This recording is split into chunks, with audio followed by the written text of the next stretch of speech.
Bill, looking through the Common Sense Success Business Practices sometimes looks like I'm looking through a coaching manual. And one of your practices, we have it listed as number 31, is never stop training the basics. Vince Lombardi was one of the greatest football coaches of all times. Every year he would start out, he would meet with his professional football players, and he'd take a football and say, "Gentlemen, this is a football." Now that's pretty basic. With professionals who are getting paid, and you know what I learned from that?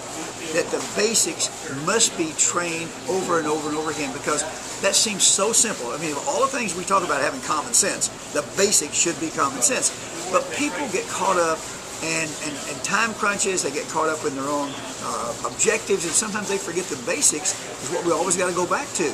And I'm going to tell you, we never stop training the basics. We talked about it every day, every month, every year. We talked about basics, and we had formal training at least 3 or 4 times a year on these are the basics to success. And I'm going to tell you, that made the difference in us having 16 years of profit and 1 month that we didn't make a profit.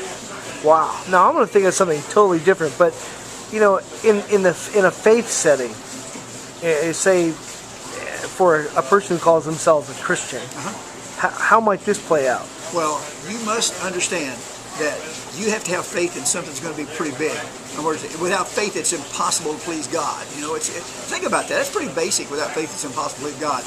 And you know, whatever you believe in, that's basic. Now, if you believe in Jesus Christ, you've got to have some pretty good faith to believe in Jesus Christ. You got to have faith to believe in a lot of other people who they say came, lived, and died, and rose again. But this is real basic. If you don't have that basic belief, then everything else is moot.